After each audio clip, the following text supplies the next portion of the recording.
Fucking hell. I can't. I just... Technology. It's been one of those days. Technology. Hey, man. Hey, man. How are you? How we doing? Getting better. Alright, in the zone. I'm in the zone. Right. Go.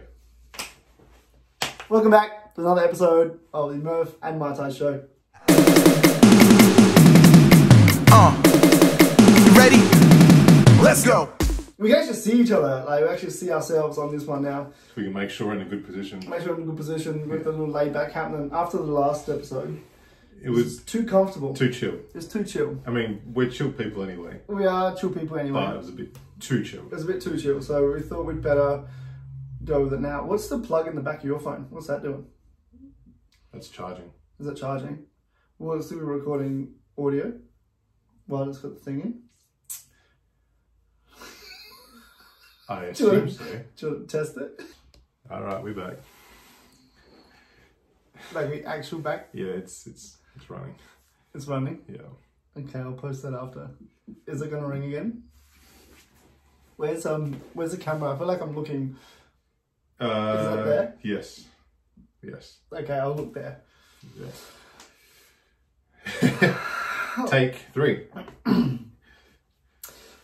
Welcome back to another episode of the Murph Mitise show. It's been a hectic morning. Let's just say I haven't even pressed record yet. At the same time, it hasn't, but it kind of has. It has, So, but it hasn't. Like morning's been chill. I'll say it for here. Welcome back to another episode of the Murph Mitise show. There we go. That's all sorted. Let's. Fuck. All right.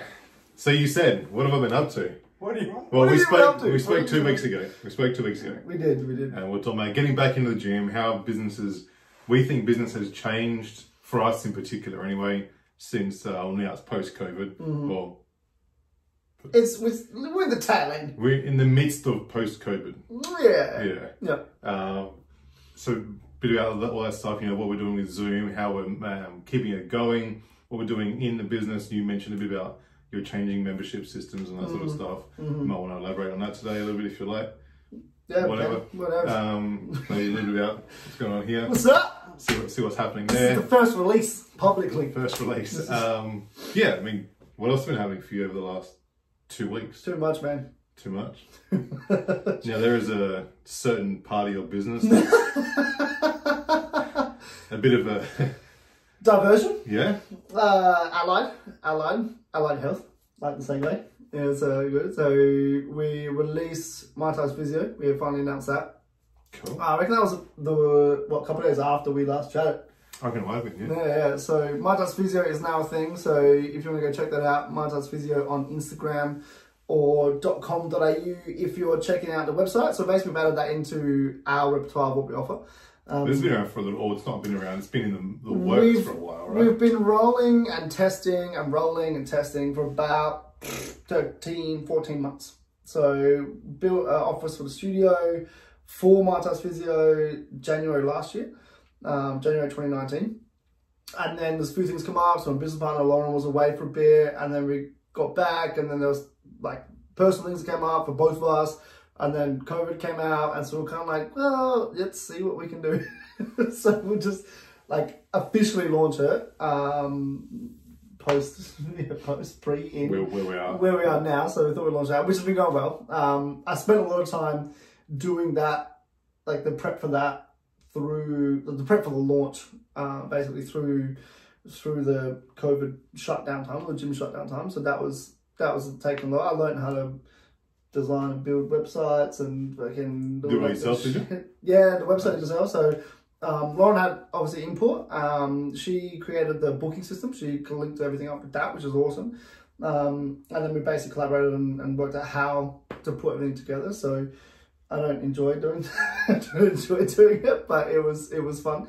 So that was cool, and that space has started rolling now. So now we can actually officially like put that out there, and I'm comfortable telling people to go see, lots of what she's doing and whatnot. So that all came about when, and as we talked about before in episodes, where the disconnect between allied health and either S&C coaches or trainers, or whatever, both ways, where we're getting, you might be injured and go see a physio who you like, and then they give you some stuff, but then you don't either tell your trainer or there's no direct contact between the physio and the trainer, and so then they don't know what you're doing and you don't know what they're doing, and then as the clientele in the meantime, or as a client in the meantime, you're kind of stuck between these opposing forces, you know, and there's a lack of communication, and unless you're in the same facility under the same sort of, you know, guise of like the full spectrum of rehab, you know what I mean? So, or unless you're part of a team or whatever. So we had a couple of conversations like that, set that up to try and ensure like ownership of both, obviously owning the gym and then obviously co-owner of physio, is that everything is in-house. You know, you're injured, you come in, then Lauren comes out, sees me, or our physios come talk to me, and then it's like there and then, you know, set up. So I think that's a big thing that isn't in the industry, or I don't know if it is in the industry, but I haven't seen it in Adelaide much, where we get that the full spectrum approach, which was cool. So that's exciting. You know what I like about this is the fact that we're again bridging that gap between the allied health and the PT world, the strength coach world, because at the moment it's still, people don't want to refer on because it's potential loss of business. Yes, that's the scary thing, and it's not just between the fitness industry and the allied health industry. It's within the allied health industry. It's within the fitness industry, where if I go send my client to go see you, that's them paying you and not me. Yep. So I want to do that, and I can just figure it out myself. Yep. And that's where shit starts to go wrong. Yep. Because you're good at what you do, I'm good at what I do. They shouldn't be doing my job, and you should be doing their job. You nailed it. And if you do it properly, you'll keep sending each other clients all the time. It's a synergy. It's exactly a synergy. Right. You know, I don't want to assess and diagnose and be on a physio table all day, right? And then like Lauren doesn't want to be out training people. He doesn't have the knowledge base, you know. And so like you've basically explained it. That the reason for that is that there's this fear. And so what I was saying, what you've seen as well, is that, you know, physios that come out and try and be trainers, and then trainers who think they know enough that they can be physio, you know, and at the end of the day, the athlete, the client, whoever's training doesn't get the best response, because you're getting someone who doesn't have the assessment knowledge trying to do an assessment. Then you got someone else who is more about the assessment, doesn't have the in-depth exercise base, or complexity and the understanding of exercise or biomechanics, trying to do that sort of thing. So you've got this kind of like, you don't get the best of both. You're kind of stuck in the middle. So and that's basically why we started it, you know, by put that together. So, and as you would have known, you know, I mean, working with physios, the teams or not, if you've got the synergy, everybody gets better. Yeah, you know, I mean, myself and Good Physio, who obviously we worked together at the Sixers for a long time, we bounce off each other perfectly. Yeah. He'll give me, this is what's going on, I'll diagnose all the issues for you, now do your job and figure out what to design. Yeah. Whereas I find a lot of physios will send their clients, or whatever, they'll send a client back to me and say, these are the exercises I want you doing. And you're like, there's better. There's so much better stuff to do than that. Yeah. And it's just, again, it could just be a trust thing, where physios don't quite trust our industry yet. For whatever reason that might be. Fuck, I don't trust half our industry. And it's definitely warranted in some areas. Just kicked in. Yeah. It's definitely warranted in some areas, but I think it's, unfortunately, we've all been lumped in the same basket, where unfortunately all allied health, or a lot of allied health, can't trust majority, if not all, of the fitness industry, because we're fucked up. Too many times we're fucked up. 100%. Because we try and go above and beyond what we actually, our scope of expertise, we go beyond that. And that is our bad. We need to prove that we are better than that. And that's one of the reasons we do this, is to make sure that we can prove that we are better than that, and trying to help everyone else understand that, you know, not everyone is the same in our industry. Absolutely. There are those of us who give a shit about our clients, do the study, do the research, talk to the professionals in allied health to better help our clients. So it's interesting to me to have a conversation with the coach. I like how this is going now, because before I was just like, what are we going to do? And the comments kicked in, and I'm fucking ready. No. So I was talking to a couple of years ago, a sports team coach, about that. I was looking after one of the teams in the field, and then I went away for a bit. And then we got another like trainer in to look after it, and I was like, the fuck is this guy doing? Because he's destroying my team. And I came back and took the coach and said, hey, like, what was the impetus and why'd you do that? Because we're not at the same level, you know, and what's been provided is actually going to hinder what I was looking to build. And her response, which was very telling to me, was, oh, I thought that there was a level standard. If you call yourself a S&C coach, it's a level standard. If you call yourself a trainer, it's a level standard, you know. And she was like, you know, in my industry, I say a doctor, for example, you know that every single person who is legally able to call themselves a doctor has done this study, and they're at this level, and then you can go above from there. And she was saying the same thing. She goes, I thought the same like physios, you registered to a board, trainers, da da da. And I said, well, doctors and physios, yes, but trainers are not, you know. And there's so much scope in that. There's no real set, you know, level. That I understand where you're coming from when you're thinking, oh, they're both this qualified or standard. Now, if there's someone out there that can correct me on this, or you might be able to correct me on this. I like when you get that face. Just had a thought. Had a thought. Do you believe that our industry changes and evolves more than allied health in exercise programming, in different ways of training to get results? Do you think there's more science coming out, or is it just me because I'm in it and I'm seeing it? What do you mean? So different ways of training people to get results, different ways of training people to improve their vertical leap, improve their horizontal power.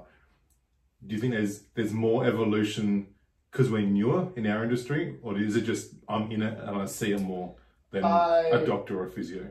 I think I understand what you're asking, and I'm sure there's physio out there that are right now, but like, you're a dickhead. No, it's not right at all. Yep. And I think that it probably is the case, but I'm just, as I'm in my industry. Yeah. I think there's newer research coming into our industry. No. So I think, what I think is that health and movement and biomechanics and rehabilitation in general is a very deeply researched topic. Right, and we only get to see a small spectrum of that when we invest the time, right? Yeah. But I'm saying the research is coming out all the time. Now, what I would be saying is that it looks like things change more because people get there in the fitness industry or the training industry. People promote their methodologies more so. They market different things. At the end of the day, CrossFit.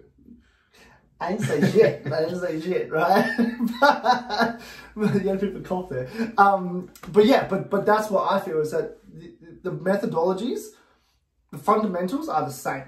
You know, understanding energy systems, understanding movement mechanics, understanding muscle function, right? Hormonal stress response, whatever. I feel like they're the same. But what happens is that in our industry, when people believe there's so much competition, they come out and they go, well, I'm going to market this. Here's the fundamentals as this. Whereas as a physio, you don't be like, well, I'm going to completely change a rehab model and market it as something to try and get people in, because it means they've got to be injured to come in. You know what I mean? Like, I feel it's more of a marketing and promotion side of things rather than an evolution of the industry. Yeah, fair. Because I feel like if you look back to what I would class as the beginning of mass market or mass promoted like training in general, is that you're looking at the basics. You're looking at, okay, for example, bench press, squat, deadlift, lifting, moving, lunging, right? That's the fundamentals. And then we got, oh shit, we can break that down and give you machines, you know, and we can do machine work. And then from that, oh shit, we can put a whole bunch of people in a class around machines, you know, and then it goes from there into, oh shit, well then we can do a class around, take machines out, but go back to, you know what I mean? Like, it's this constant sales. It's this constant idea that what you need is something different. There's definitely more sales in our industry. Yeah. More sales, more marketing. Yeah, and I think that's because there's such a prevalence of people doing it. And I don't think there's a necessary need or there's integrity around trying to promote or put a system around injury management or allied health. You know what I mean? I don't think you need to, because the fundamentals are still the same. Yeah. In general, obviously there's techniques that come up, and there's like, you know, old mate fucking doing like, you know, your ultrasound, your heat rubs and whatever. You know, there's that sort of stuff that comes up, but the fundamentals are still the same, and everyone in those industries, I would assume, knows. Yep. You know what I mean? That's, if I can explain it that way, that's how I find and feel. Yep. It's not a constant evolution. It's like the article you read yesterday. Oh shit, hip thrust, better activation, better correlation to horizontal sprinting than a squat does, right? Well, that was actually researched about 3 years ago, you know, and then that there would be probably one of the biggest evolutions in the last 10 years when hip thrust became an exercise. That to me is the biggest thing that's come out in the last 10 years. So squats aren't the be all and end all? Squats aren't the be all and end all. Wow. But yeah, so that, you know what I mean? So it's not an evolution, it's like, okay, we'll market it and promote it as something different to what it is. By the way, I'm not against squats. It's just, there's better. There's better. There's better. It's like when I asked you this morning when you came in, what do you think of back squats? There's better alternatives. Yeah. Not even context. Anyway. It's like, you take it and run with it. That could be a whole other topic right there. So yeah, so that's what I think about the evolution of things and training development, and which is why I bring it back. We started that physio aspect within the facility, and with, you know, a former client, close friend, and business partner of mine, to now be like, the synergy is going to be there, you know. And so you can come in, you can go from rehab to performance, whatever performance is, it's lifestyle or sport, you know. And the idea is to then sort of build that and have people understand that this is a spectrum. It's not, you go to physio and you get training and development, or you go to training and you got to get assessment. You know, although, you know, we can pick up things like, oh shit, this looks out of alignment, or you're doing this thing wrong, maybe that's not working properly. Go see someone. You like your analogies, right? I love it. It's like trying to build a whole house with a bricklayer. Yes! Won't work. I haven't heard that one. I loved it. This is exactly right. You need all your people to do their jobs, and all of a sudden the house is built. Correct. Athletes, you can't just build an athlete with a physio or just a strength coach. Yep. They all have their parts, and then the athlete is built. Yep. So yeah, I think, end of the day, I think the biggest thing we're trying to get across here is to have that cohesion between allied health, the fitness industry, the strength coach industry, PTs, whatever, to work together for the client. I think you've spoken about before the pizza or the pie, right? Yep. Okay, everyone wants the whole pie. Why not to make the pie bigger? Correct. To have more slices in the pie, right? That's the analogy there. Yep. That's your one. That's my one. Yeah. So everyone wants their piece of the pie and removes, you know, dwindles the current clientele base down, rather than promoting, hey, there's a benefit to coming and seeing us, and then making the pie bigger, getting more people involved, and actually seeing the benefit and the value in what we're doing. And we can do that by bringing in other professionals. Correct. Because they can promote us, we can promote them. Correct. And we can say, here's the value you're going to get from it. Here's why you need to see someone. You know, like, someone's been, oh, I've got this back pain, whatever. I'm like, you know what? That's not my field. I can provide you an idea of why it may be occurring, but I'm not assessing or diagnosing it. I don't want to be a physio. No, I don't want to be a chiro, I want to be a massage, whatever. At the end of the day, you don't really want to fuck up either. If you do the wrong diagnosis, because we don't know how to diagnose, that's not our thing. We're not taught that in strength coach school. Just a random umbrella statement of all the different schools out there. We're not taught how to do that. Physios are, doctors are, chiropractors are. So you go see them so that we know exactly what to do. That's when our strength comes into it. This is their issue. These are their weaknesses, these are their strengths. Now it's your job. And now we can go, right, here's the best possible program to suit that. The last thing you want to do is go, oh, back injury, must be tight hamstrings. All of a sudden you stretch out the hamstrings and now their back's 10 times worse because it wasn't tight hamstrings in the first place. So I think that's, an important thing to take on is, again, that you stick to your scope of expertise and it will make everything better. Especially the athletes or the clients we've got. I actually had a chat to a doctor friend of mine the other day. So we must come back from training, whatever. As in, like, come back into sports team training. And we're talking about the prevalence of injuries and what I think is going to... Did I tell you this one? No, but You got a path. Where I was talking about my prediction, and I'll put it on here, and I've already filmed some stuff to go out soon. But my prediction is lower limb injuries are going to be huge for field sports returns now. And this is my path. All right. Anyway, so it's particularly calf. All right, calf injuries are going to be mad. Soft tissue injuries are going to be very huge. Particularly calf. I was going to go hips. Groin, hips. Groin and hips will come through. I don't think in a greater rate than they would have previously, but definitely calf injuries. And I'll tell you why I think this coming up. So what's the date today? So it's the 14th of June, right? That's my prediction. 17th of June. Sorry, give myself 3 extra days. So 17th of June. All right. Teams start back 10 days, 27th. And I think in the first month, you will see a high prevalence of calf injuries and players out with like calf strains or tib post tendinopathies, which is things I've been talking to physios about recently, purely from a mechanical loading perspective. But I was talking to a doctor friend of mine about this is what I'm expecting to occur.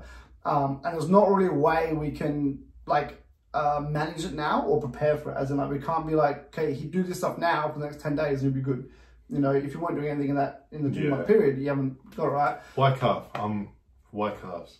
I'll explain it in a second. All right, but this I'm just going to wrap up the loop of the allied health stuff with the doctors. Leave it open. I don't want to leave it open because it will affect me in the brain.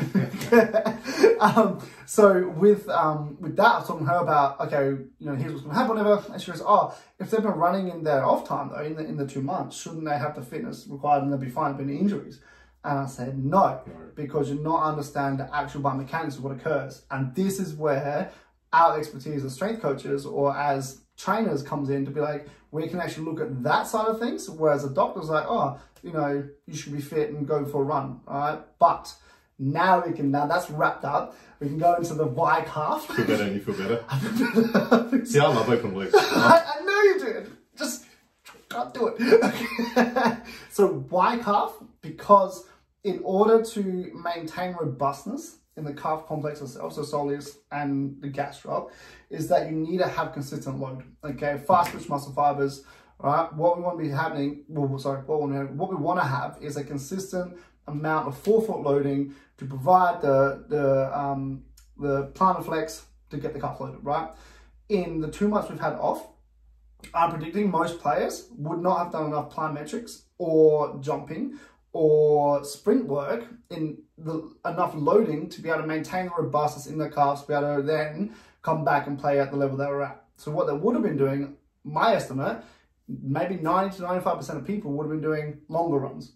All right, where when you're doing a longer run, you naturally fall back into a midfoot heel strike. When you get a midfoot heel strike, you're not getting as much calf activation. You're getting a little bit, but not as much as you would on a sprint. Very different biomechanics. And so because you're not getting that calf loading, when you come back now and what players and what teams are doing and what coaches are doing is like, you've got a sprint now, we've got sprints coming up. I want you to get faster, competition coming up, sprint, calf will go. Because it hasn't been maintained in that time period. You know, and so I gave my boys like intervals of sprint work and long distance work because they needed both. I don't know if the aerobic conditioning, you know, and I don't know if they did the programs or as I put them out. I'm not going to give them a program, but like, here's exactly why you need to be doing it because I don't need the information. But I'm like, I try and give like, you need to be doing this. You know, you need to be sprinting, you need to be running as well in order to give them some stuff. But it was hard at the beginning of the shutdown because we didn't know how long we're going for. You know, because then it's that fine balance between if we do too much, they overload, and then we come back and then, you know, same thing. So it's really delicate balance. But that's why I believe calf injuries will be huge coming forward. And you will still get hip flexor, quad, groin. Hamstring, maybe, if they've had the strength for the meantime and they've been doing some gym work in the meantime, or they're doing their home programs in the meantime, they shouldn't have as much because it's still got that strength base. You know, the strength base will last 30 days. Right, on average, plus or minus 3 or 5 days. All right, so it's really only 4 weeks, but if they've been doing stuff, they will still have maintained some level of strength there. My concern was hips, but I definitely get the calf. For field sports or for court or for both? Both. A big issue I think is tendon ligament strength. Absolutely. Purely because nutrition would have been poor. I know that for a fact from the clients that I've got. Even myself personally, we sit around home all day, we get a little bit lazy, we tend to eat lazily. So there's nutrition. I like how you kind of really minimize that. nutrition wasn't as good, therefore your ligament tendon composition wouldn't be as good. Not only that, but we probably didn't all have the amount of weight we needed and the time and attention needed. Because when you're at home, you go, oh, I've got to go do my workout, get outside, smash it out in 25 minutes, half an hour, get back in and then sit down. There's no strength in sitting down. So a lot less eccentrics, a lot less volume, a lot less weight. So tendon ligament strength is going to be a big issue. Considering how much there is around the hip joint, that's why I'm sort of leaning towards hips. And I'm actually going with hamstrings. Put your prediction out there, go. Will there be, for sports, do you feel there will be a higher incidence of hamstring injuries as opposed to what would be considered normal or regular? Yes. Ooh! Yes. I would say no. Really? Yep. You reckon less or as much hamstring? Same. I'm going to say the hamstring will be the same. Calf would be significantly higher. I agree with the calf, but I'm going with hamstrings as well. Going with hammies as well. What was I going to say before? Yeah, so you mentioned about what coaches are doing now to get back into sport. And coaches are going to go, we've got competition starting in 2 weeks, you said, or next 10 days, whatever it is. We found out like a week ago. We're going to start sprinting, we're going to start doing our jump work, all this sort of stuff. The good coaches, so Corey McLean from West Adelaide Bearcats, knowing that we're here to work with him, he got on to me about 4 weeks ago. Murph, the boys that might be starting up at some point in the season, we don't know when it is. We hopefully it's going to be continuing on at some point. Can we get yourself and Dan back in to do some work? Go, Dan, got a job again, head out with these guys. And we started with change of direction in like long change of direction, not short change of direction. Getting through their landing mechanics again, doing all this stuff to start getting rid of that risk of injury of the lower limb. So your prediction is fucked already with West Adelaide Bearcats. How's it fucked already? What do you mean? Because I've taken care of that. What do you mean it's fucked? My prediction's not fucked. My prediction is solid. West Adelaide Bearcats won't have lower leg injuries.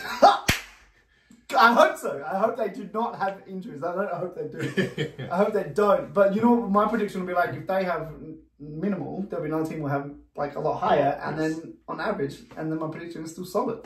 So my point was, the point was, some people have done the right thing, and if they've done the right thing, they haven't stopped, or they started weeks and weeks ago, already implementing back into the mechanics of landing, back in the mechanics of jumping and moving, starting to load up the joints properly, load up the ligaments and tendons properly. So now, yes, start your sprinting, start your big jump movement, start all the more sport-specific stuff. Basically, it was, we're going to do a pre-season again.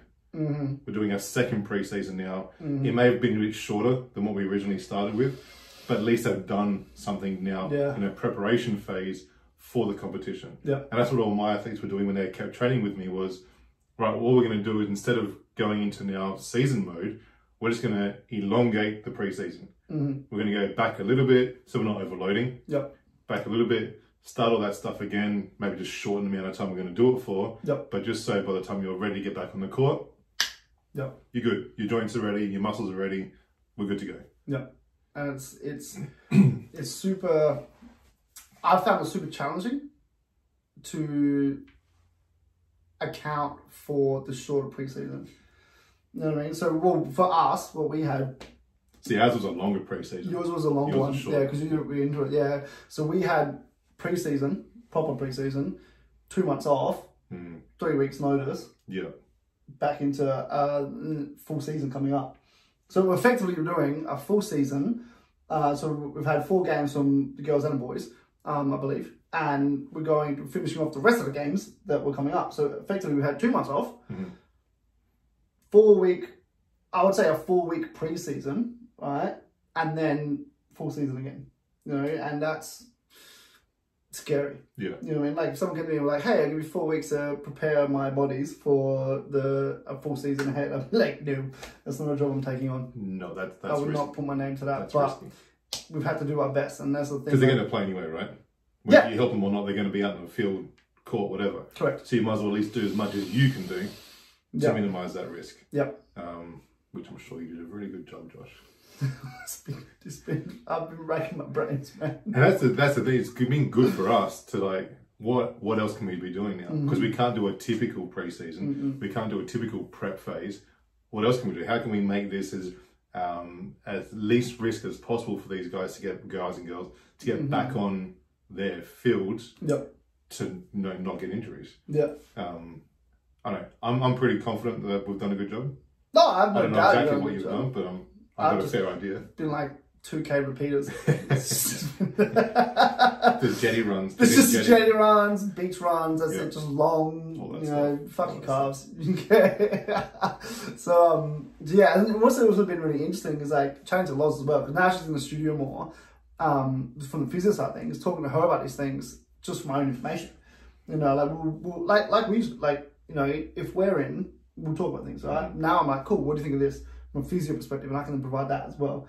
You know, but I've never had that direct communication as like down there with a physio. It's always been like with trainers. You know what I mean?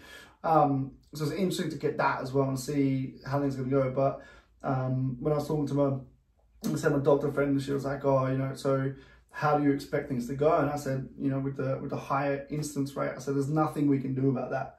You know, the situation that's come up, like now, the situation that's come up where we weren't allowed to train in teams, where we weren't allowed to be, you know, together. We weren't allowed to do gym training or loading training.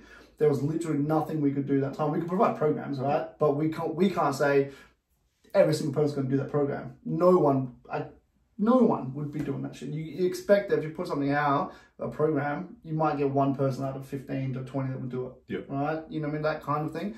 And so, you know, I'm not going to invest my time writing all these programs and doing that stuff. And so now we're literally in this point where there's going to be high injury incidents. You know, is it worthwhile from a physiological viewpoint to even run a full season?